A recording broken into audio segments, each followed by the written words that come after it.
Bonjour à tous, bienvenue pour ce podcast du groupe Jeunes de l'ASFAR. Je m'appelle Clément Monet, je suis membre du groupe et je suis accompagné aujourd'hui d'Idriss Amrouche qui va co-animer ce podcast avec moi. La thématique du jour, c'est les patients cirrhotiques et le sepsis. Pour cela, nous avons invité donc, le docteur Emmanuel Weiss. Merci d'avoir répondu à cette invitation, qui est MCUPH à l'hôpital Beaujon à Paris et donc qui connaît très bien ces thématiques de cirrhose, sepsis et qui va nous faire une petite présentation 10-15 minutes. Et on aura le temps après pour quelques questions. Entendu. Donc c'est à toi Emmanuel. Bien, donc bonjour à tous. Donc on va commencer tout de suite et après donc on pourra discuter, comme vous l'a dit Clément. Voici mes liens d'intérêt.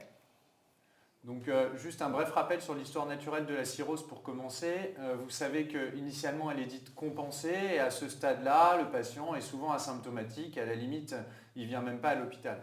À ce stade, la survie médiane, elle est de 9 ans. Et puis, il y a des complications, la maladie va progresser, une acide qui apparaît, des ruptures de varices, une encéphalopathie ou un ictère. Et là, on dit que la cirrhose est décompensée. C'est un véritable tournant dans l'histoire de la maladie cirrhotique puisque la survie médiane passe à 1,6 ans.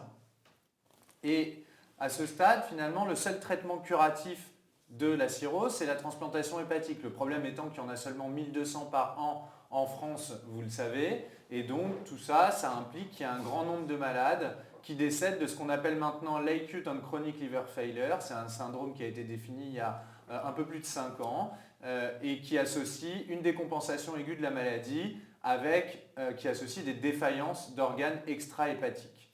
Et pourquoi est-ce que je vous parle de ça ? Parce que finalement, les infections, le sepsis, c'est responsable à la fois de 50% de ces cas où le patient passe d'un stade compensé à un stade décompensé, et puis également de 40% des cas, vous le voyez ici, d'ACLF. Alors, ces malades cirrhotiques, ils sont prédisposés aux infections de manière très simple. Vous avez un patient cirrhotique, il faut savoir que son risque de sepsis bactérien est multiplié par 3. Le sepsis, c'est à peu près 40 à 50% des hospitalisations en réanimation de ces patients. Et puis, une fois qu'il est en réanimation et qu'on sait qu'il a un sepsis, sa mortalité est généralement multipliée par 2 à 4, suivant les études. Et bon, bien sûr, en réanimation ou en hospitalisation, ce qu'il faut bien avoir en mémoire, c'est que même s'il survit à cette hospitalisation en réanimation, il y en a 30% qui meurent dans le mois et 60% qui meurent dans l'année. Alors pourquoi est-ce qu'ils sont plus prédisposés aux infections ? Je vais essayer de vous l'expliquer en utilisant ce schéma et en essayant de le simplifier. D'abord, il y a un problème d'altération des défenses immunitaires à cause de l'hypersplénisme qui est secondaire à l'hypertension portale qui existe dans cette maladie.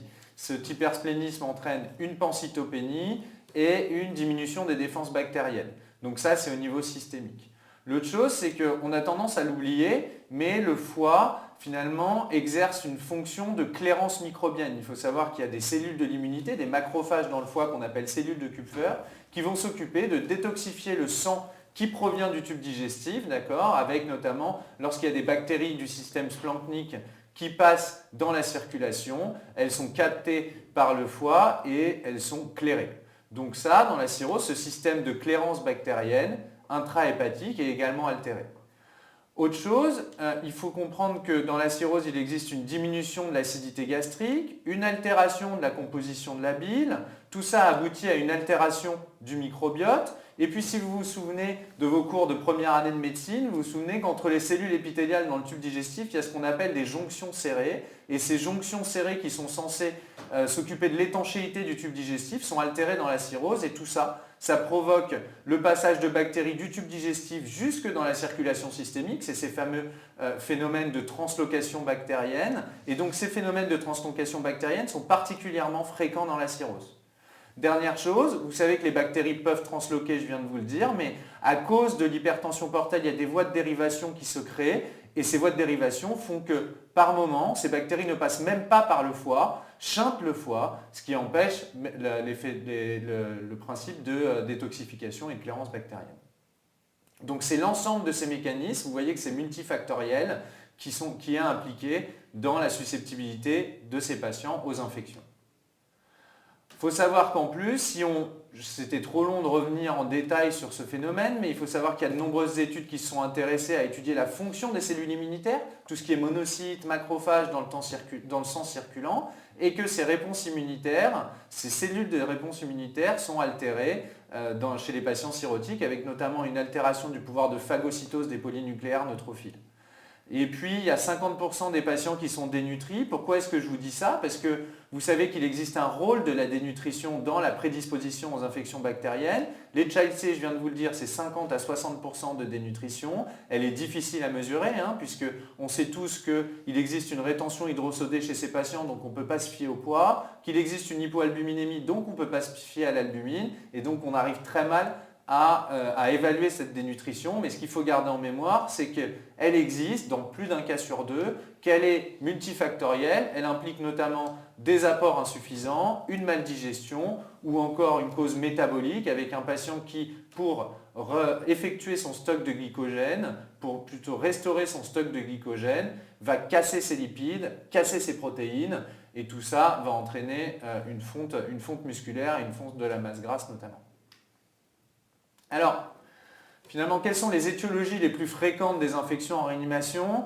Là, le message, c'est que globalement, ça dépend des études, mais le plus fréquent, c'est généralement les pneumonies, mais parfois, c'est égal aux infections intra-abdominales. Donc vraiment, ce qu'il faut retenir, c'est pneumonie ou infection intra-abdominale. Quand je dis infection intra-abdominale, c'est majoritairement les infections du liquide d'acide, vous vous en doutez. Après, ce qui vient en troisième position, c'est en règle générale les infections urinaires. J'éloigne les septicémies parce que vous savez qu'il y en a une proportion ou bactériémie qui complique toutes ces infections. D'accord ? Donc c'est un peu difficile d'interprétation. Et enfin, on a les infections des tissus. Alors la microbiologie, c'est en règle générale 50 à 60%, vous le voyez ici, de bacilles à gram négatif. D'accord ? Une proportion plus importante d'entérobactéries que de Pseudomonas aeruginosa, d'accord? Donc 50 à 60% de BGN, surtout des entérobactéries, des grammes positifs dans à peu près 40% des cas, ça dépend des études.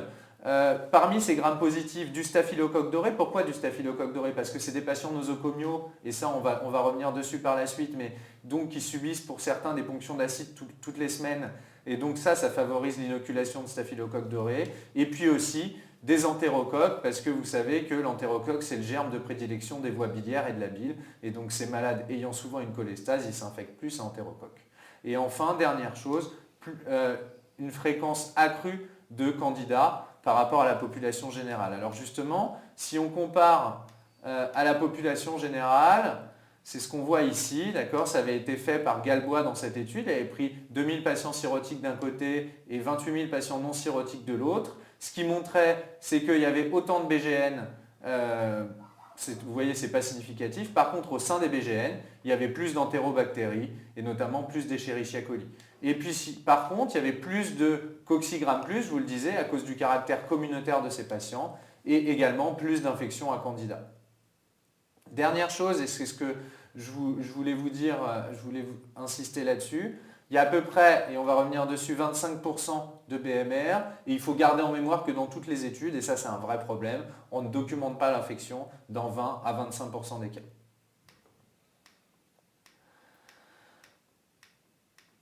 Alors, qu'en est-il du pronostic? Je vous l'ai dit, c'est plus fréquent, mais c'est également plus grave. Lorsqu'on admet un patient en réanimation pour un sepsis, et ici, c'est plutôt pour un choc septique. S'il n'a pas de cirrhose, vous savez que ce qu'on dit à l'heure actuelle, c'est que la mortalité, elle est, et encore là, ça s'arrête en 2010, mais à l'heure actuelle, elle est plus à 35-40%. Donc, si on s'en fie à cette étude, globalement, la mortalité en réanimation liée au choc septique des non-cirrhotiques, elle est passée de 55% à 45% entre 1998 et 2010. Et si on compare aux patients cirrhotiques, alors on a également progressé, clairement, chez les patients cirrhotiques. Le problème étant qu'on reste à 65%, quoi. Donc on est passé de 75 à 65%. Donc vous voyez que c'est encore un véritable problème et on peut largement s'améliorer de ce côté-là. Alors pourquoi ça reste un problème? Parce que déjà, ces patients sont plus susceptibles aux défaillances d'organes. La même étude que celle que je viens de vous montrer, si on compare les patients sans cirrhose et les patients cirrhotiques à leur arrivée en réanimation et qu'on prend le score SAPS-2, qui je vous le rappelle est un score de défaillance d'organes, on se rend compte qu'il est constamment plus élevé chez les patients cirrhotiques que chez les patients non cirrhotiques. Donc clairement, ces patients ont une susceptibilité accrue aux défaillances d'organes. Pourquoi ? Il y a des études qui commencent à montrer qu'il existe une réponse inflammatoire excessive. Vous savez que lorsqu'on développe une infection, il existe une balance, vous avez sûrement vu ce schéma déjà, entre la réponse pro-inflammatoire dans les premières heures du sepsis, la réponse innée, puis la réponse adaptative qui est plutôt anti-inflammatoire. Et lorsque cette réponse pro-inflammatoire est excessive, c'est-à-dire que le patient n'arrive pas à la réguler, eh ben, il décède de manière précoce de syndrome de défaillance multiviscérale. Et donc c'est ce qu'on appelle l'immunopathologie, c'est-à-dire finalement les dommages occasionnés par la réponse inflammatoire sur les autres organes. Et ce qui a été montré chez le cirrhotique, on avait par exemple ici pris les monocytes de 25 patients cirrhotiques et on les avait comparés aux monocytes de sujets sains et on les avait stimulés par du lipopolysaccharide. Vous savez, c'est le petit agent pathogène qui est porté par Escherichia coli. Et ce qu'on avait montré, c'est que les monocytes de patients cirrhotiques produisaient beaucoup plus de cytokines inflammatoires. Alors il y en avait beaucoup, mais je peux vous citer ici notamment les chimiokines ou de la cytokine IL-6 qui sont celles qui sont en règle générale le mieux connues. Et donc finalement, c'était exacerbé chez les patients cirrhotiques, ce qui va bien avec cette susceptibilité aux défaillances d'organes. Le deuxième problème des infections chez le cirrhotique, c'est qu'il est difficile d'en faire le diagnostic et que ce diagnostic est souvent retardé. Pourquoi ? Pour comprendre ça, il faut revenir à la physiopathe de la cirrhose. Finalement, vous savez qu'elle consiste en une obstruction du flux portal liée à l'hypertension portale et que cette hypertension portale entraîne des voies de dérivation qui s'appellent les varices. Cette hypertension portale, quel va être le mécanisme adaptatif de l'organisme? C'est de se vasodilater au niveau portal, au niveau splanchnique et puis secondairement au niveau systémique. Le problème étant que cette vasodilatation va entraîner une diminution du volume artériel efficace et que cette diminution du volume artériel efficace, comment est-ce que le patient va faire pour la compenser? Il va augmenter son débit cardiaque et donc il va stimuler une authentique ce qu'on appelle hypercinésie circulatoire, c'est-à-dire qu'il va se retrouver avec un débit cardiaque à 8 litres minute, un index cardiaque à 5 litres minute mètre carré. Et ça, le problème, c'est qu'il n'y a rien qui ressemble plus à ça qu'un CIRS, et que du coup ces patients sont dans un espèce d'état sepsis-like permanent. Et ça a été très bien montré. Est-ce que ça entraîne un retard à la prise en charge ou pas? Ça, on peut en discuter. Ça n'a jamais été montré en tant que tel. Maintenant, ce qui a été montré quand même, c'est que si on s'intéresse au diagnostic de gravité de ces patients, ils avaient repris 259 patients cirrhotiques infectés dans cette étude. Et qu'est-ce qu'ils avaient montré? Ils avaient regardé la valeur diagnostique de différents critères. Vous voyez ici le CIRS, le QSOFA et le sepsis-3 que vous voyez là. Et ce qui montrait, c'est que l'air sous la courbe du CIRS est très mauvaise. D'accord? Pourquoi? Parce que pour revenir à ce que je viens de vous dire, ils sont en CIRS en permanence. D'accord? Ils ne sont pas en CIRS que quand ils font une infection bactérienne, ils sont en CIRS en permanence. Alors que c'était beaucoup mieux pour sepsis-3 et pour QSOFA. Ce n'était pas parfait pour QSOFA, mais ça commençait à être pas mal pour sepsis-3.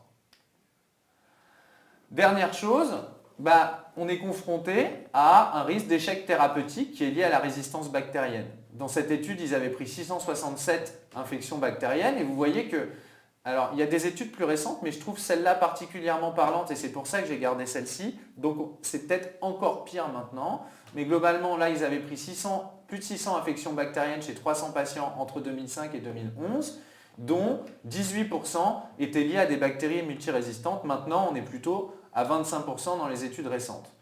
Pourquoi j'ai gardé celle-là? Parce qu'il différenciait très bien les communautaires associés aux soins et nosocomiales et le risque de BMR en fonction de ces trois catégories. On voit que le risque de BMR était faible pour les communautaires, qu'il était déjà plus important pour les associés aux soins et qu'il était très élevé pour les nosocomiales, plus d'un cas sur 3. Les BMR, c'était majoritairement des BLSE, s'en suivait un peu de Pseudomonas aeruginosa.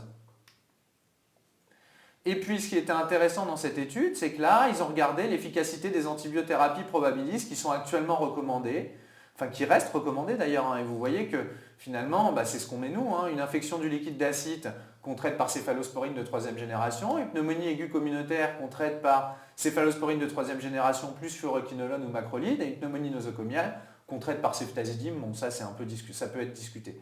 Mais ce qu'il montrait, c'est que l'efficacité de ces antibiothérapie, elle était bonne si l'infection était communautaire, 83%.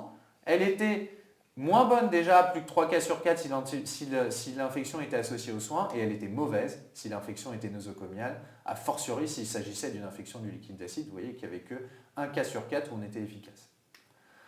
Alors, et ça c'est important, quels étaient les facteurs de risque d'infection à BMR? Le caractère nosocomial, la prophylaxie par norfloxacine, vous savez que c'est des malades qui reçoivent à long terme, pour certains, une authentique décontamination digestive sélective pour prévenir l'infection du liquide d'acide en prévention secondaire, et puis un traitement récent par bêta-lactamine qu'on retrouve finalement assez souvent. Alors comment traiter ce sepsis? Je me sers pour ça des RFE qui ont été faites par l'ASFAR et par l'AFEF l'an dernier. Qu'est-ce qu'ils recommandent? Ils recommandent, et ça c'est un message fort je trouve, de chercher un sepsis, quel que soit le motif d'admission du patient en réanimation, de rechercher systématiquement une infection, de faire, lorsqu'il existe de l'acide, systématiquement une ponction du liquide d'acide et de débuter une antibiothérapie qui est adaptée à l'écologie locale du patient. Qu'en est-il de l'albumine?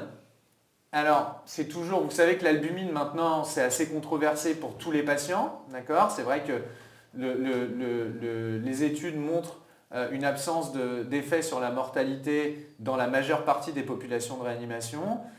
Qu'en est-il chez la cirrhose? C'est peut-être une des populations de patients chez qui le rationnel est le plus élevé à l'heure actuelle. Alors vous savez qu'il y a une étude randomisée qui est sortie il y a maintenant très longtemps et qui est très critiquable parce qu'elle comparait céfotaxime dans un bras versus céfotaxime plus albumine dans l'autre. Donc finalement, il y avait un bras où le malade disposait d'une expansion volémique et l'autre où il n'y en avait pas. Donc c'est vrai que ça peut être discutable. Ces effets sur la diminution de la mortalité et la diminution du taux d'insuffisance rénale, en tout cas, peuvent l'être. Maintenant, ce qu'il faut garder en mémoire, c'est qu'il existe vraiment beaucoup d'études qui montrent un rationnel physiopathologique chez cette population de patients, chez qui il existe non seulement une diminution quantitative de la synthèse d'albumine, mais également une albumine de mauvaise qualité. L'albumine, elle est oxydée, et donc il y a plein de ces sites de fixation qui sont altérés, notamment ceux qui permettent le transport, la liaison, la détoxification. Il faut savoir aussi que l'albumine, elle a une authentique action anti-inflammatoire et de restauration des défenses immunitaires. Et si on remet ça en perspective avec les diapos que je vous ai montrés au début, on comprend le sens que peut avoir le fait de remplacer une albumine de mauvaise qualité par une albumine de bonne qualité chez ces patients. Il y a en plus certaines études de cohorte qui montrent un bénéfice clinique. Et c'est justement ce qui est recommandé par l'ASFAR.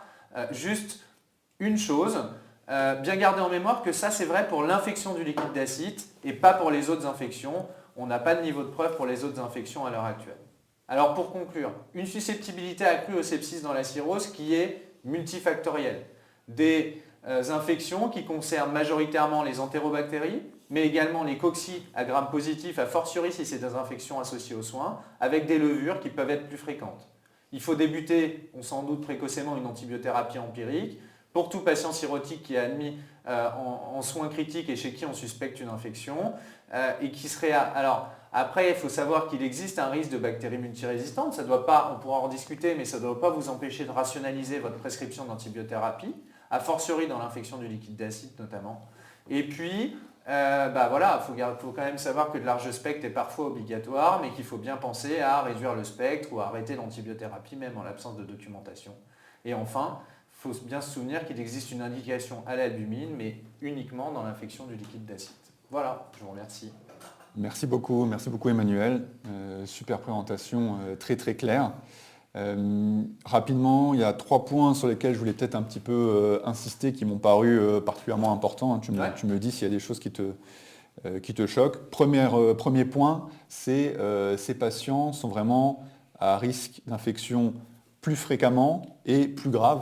Notamment, tu as cité la mortalité dans le choc septique, 65% versus 45% chez les patients non cirrhotiques. Donc, je pense que c'est vraiment quelque chose à garder en tête. Ces malades vont plus s'infecter et en plus, ils vont être plus graves. Deuxième point, pareil, tu en as parlé, mais je voulais peut-être insister, c'était les points d'appel ou les sites d'infection.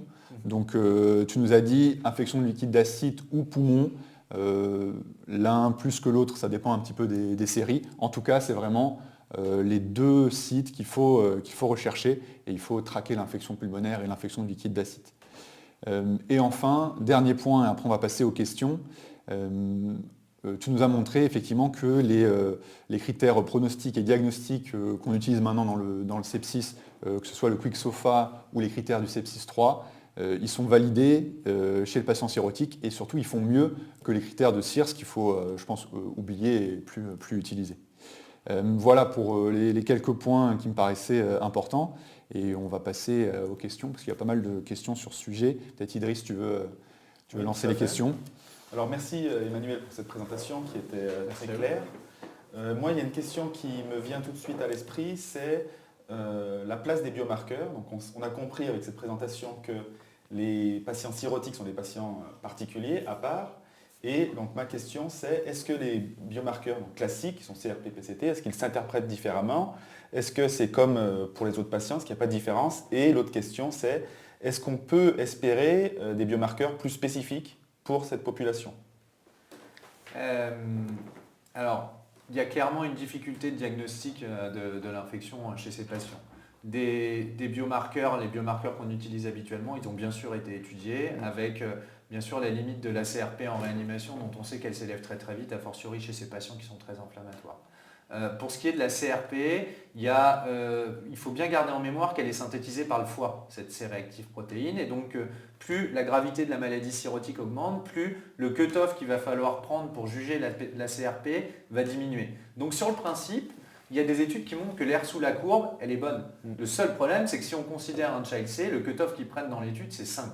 Donc honnêtement, aller juger d'une infection sur une CRP supérieure ou inférieure à 5, je trouve qu'en pratique clinique, c'est quand même assez difficile.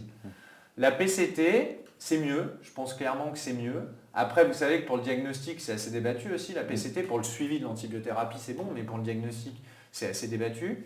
Une autre chose à garder en mémoire pour la PCT, pareil, c'est que, encore une fois, chez le cirrhotique, elle s'interprète différemment parce que la PCT, il y en a une partie qui est synthétisée par le foie, elle est synthétisée par beaucoup de cellules, mais il y en a une bonne partie qui est synthétisée par le foie et aussi parce qu'elle augmente en cas de réponse inflammatoire, notamment parce qu'il y a notamment une production monocytaire, il me semble. Et donc, dernière chose, cette PCT, elle varie avec le taux de bilirubine.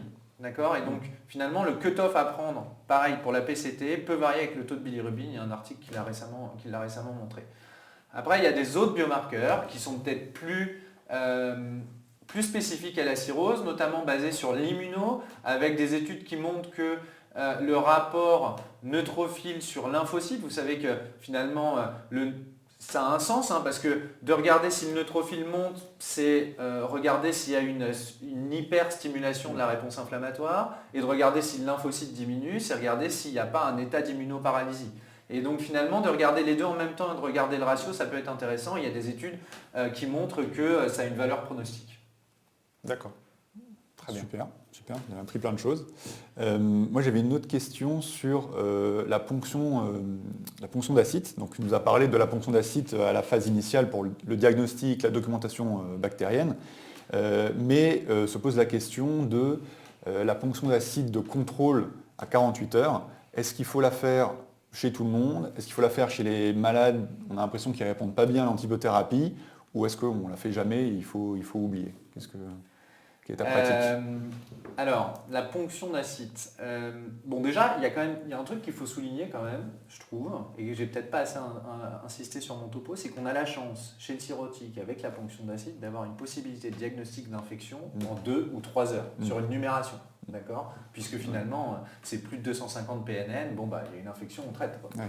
Et ça, par rapport à attendre la positivité de notre culture avec tous les autres examens microbiologiques, c'est quand même un luxe. Après, pour ce qui est du contrôle, c'est vrai que ça peut être utile. Clairement, si votre malade n'évolue pas dans le bon sens et que votre taux de PNN ne baisse pas de plus de 25% à H48, vous pouvez vous dire que vous êtes en échec sur votre antibiothérapie. Donc oui, ça peut être utile. Après, savoir s'il faut le faire systématiquement ou pas, c'est des malades qui présentent des troubles de l'hémostase, c'est quand même pas anodin de faire une ponction d'acide. Je pense qu'il faut avoir la ponction d'acide facile. Maintenant, on n'a pas de niveau de preuve qui nous permette de dire que le fait de faire un contrôle à H48 permet de changer le pronostic des patients. Donc ça peut être utile, systématique, je ne sais pas. Ok. Voilà. Très clair. Très bien. Donc, autre question qui est un petit peu différente, mais qui nous intéresse quand même beaucoup en réanimation, c'est l'insuffisance surrénalienne chez les patients cirrhotiques. On sait qu'on a très facilement recours aux amines chez ces patients avec des dosages plus importants. Est-ce que tu pourrais nous rappeler peut-être et nous expliquer le rationnel physiopathologique rapidement et la place de l'hémisuccinate chez ces patients? Bon t'as tout dit là. Moi j'ai pas grand chose à ajouter, hein. Clairement il y a un vrai rationnel dans le sens où déjà donc qu'est-ce qu'on sait dans la population générale? Ce qu'on sait dans la population générale, c'est que l'effet sur la mortalité il est débattu, mais qu'on seuvre plus rapidement les malades de catécholamine et qu'on a tendance à diminuer plus rapidement les défaillances d'organes. Finalement, le message à l'heure actuelle, si on veut simplifier, c'est ça, quoi, l'hémisuccinate. Et qu'on n'ait pas l'impression qu'il y ait des masses d'effets secondaires, que ça soit en termes d'infection surtout, peut-être un peu plus de dysglycémie, mais il n'y a pas vraiment d'infections secondaires qui sont liées à l'hémisuccinate. Alors, pour ce qui est des malades cirrhotiques, si on prend ces données-là, clairement, tu l'as dit, il y a un rationnel dans le sens où ils ont des doses plus élevées de catécholamine et ils ont plus de défaillance d'organes. D'accord ? Donc, quand on a un malade en choc septique, de toute façon, qu'est-ce qu'on fait chez la population générale? Quand il se met à avoir plus d'une certaine dose de catécholamine, on lui en met. Donc, vu que le cirrhotique va avoir plus fréquemment et plus rapidement cette dose de catécholamine, on va lui en mettre. Pour ce qui est du rationnel physiopathologique, il existe, et ça a été montré, chez les patients cirrhotiques, non seulement un déficit de synthèse de cortisol, mais également une résistance au cortisol. Sans rentrer dans les détails, voilà les grands principes. Et donc c'est pour ça qu'il existe également un rationnel physiopathologique à aller en mettre. Et je pousserai même plus loin, il y a même des études maintenant qui montrent que dans le cadre de l'hémorragie digestive par rupture de varices œsophagiennes, il existe également une insuffisance surrénalienne pas liée finalement au choc septique, mais liée juste à le contexte de réanimation, d'accord, de contexte de soins critiques. Et donc il y en a qui proposent d'en mettre chez ces patients-là également. Voilà. Parfait, merci. Super, on va finir avec une dernière question. On est un petit peu limite au niveau du timing, mais tu as parlé de rationaliser la prescription d'antibiothérapie. En pratique, on voit quand même que ces patients ils sont beaucoup plus à risque d'avoir des BMR, notamment s'ils sont dans les murs de l'hôpital depuis un peu de temps, les patients nosocomiaux qui ont des ponctions d'acide stératives.